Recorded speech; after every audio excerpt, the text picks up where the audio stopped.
On Monday, we've made significant progress.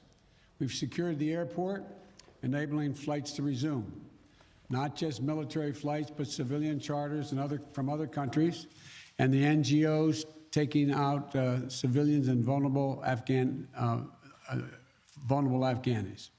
And now we have almost 6,000 troops on the ground, including the 82nd Airborne, providing runway security, the Army 10th Mountain Division standing guard around the airport, and the 24th Marine Expeditionary Unit assisting the civilian departure. This is one of the largest, most difficult airlifts in history, and the only country in the world capable of projecting this much power on the far side of the world with this degree of precision is the United States of America. We've already evacuated more than 18,000 people since July and approximately 13,000 since our military airlift began on August the 14th. Thousands more have been evacuated on private charter flights facilitated by the U.S. government. These numbers include American citizens and permanent residents, as well as their families. It includes SIV applicants and their families, those Afghans who have worked alongside us, served alongside of us, gone into combat with us, and provided invaluable assistance to us, such as translators and interpreters. The United States stands by its commitment that we've made to these people, and it includes other vulnerable Afghans, such as women leaders and journalists.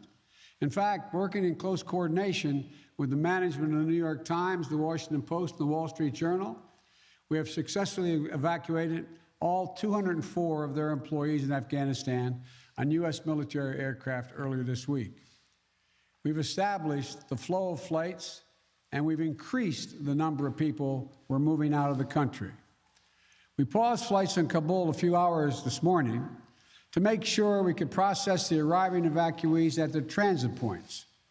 But our commander in Kabul has already given the order for outbound flights to resume.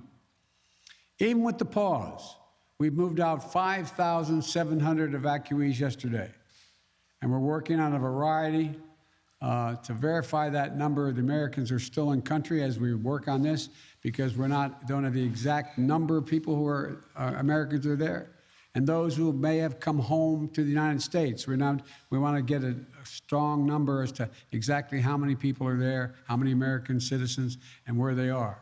Just yesterday, among the many Americans we evacuated, there were 169 Americans who we got over the wall into the airport using military assets.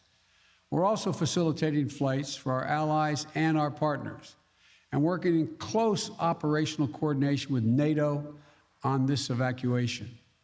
For example, we provided overwatch for the French convoy bringing hundreds of their people from the French embassy to the airport. These operations are going to continue over the coming days before we complete our drawdown. We're going to do everything that we can to provide safe evacuation for our Afghan allies, partners, and Afghans who might be targeted because of their association with the United States. But let me be clear. Any American who wants to come home, we will get you home.